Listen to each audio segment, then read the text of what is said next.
And that's what this conversation is about. The connection between Islamophobia and Zionism.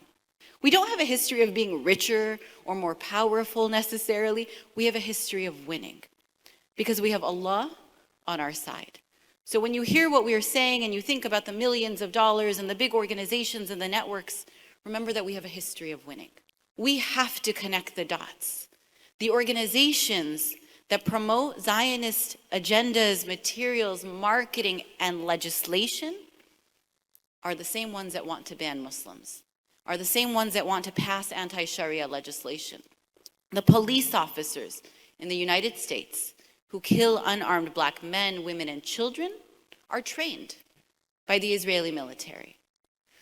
The technology that is used at the US-Mexico border is the same technology used at the apartheid wall. We have to make these connections because if we don't, they are doing it anyways. When we talk about Islamophobia, we think oftentimes about the vehement fascists, the ones that Brother Nihad reminded us of, the Daniel Pipes, the Stephen Emersons, the Pamela Gellers. But I also want us to pay attention to the polite Zionists, the ones that say, let's just break bread together.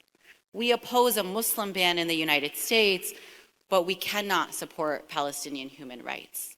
We need to pay attention to the Anti-Defamation League. We need to pay attention to the Jewish Federation. We need to pay attention to the Zionist synagogues.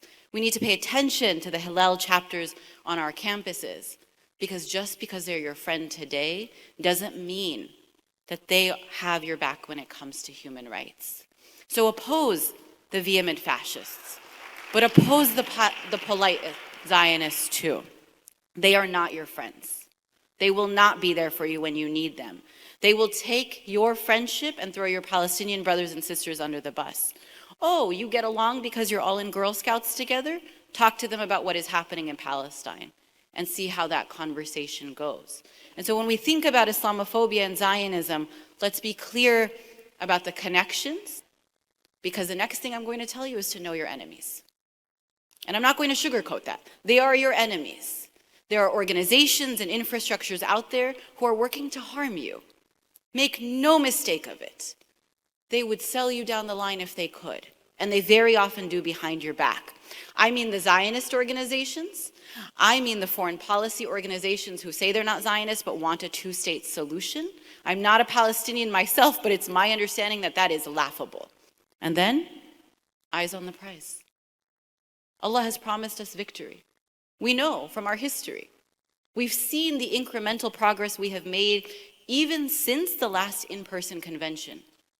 If 2 Novembers ago we had said that dozens of members of Congress would support the cause of Palestine, that millions of people would march in the streets in a pandemic, that media outlet after media outlet would cover this cause, we may have had some doubts, but we know that victory is in the cards for us. Jazakallah khair.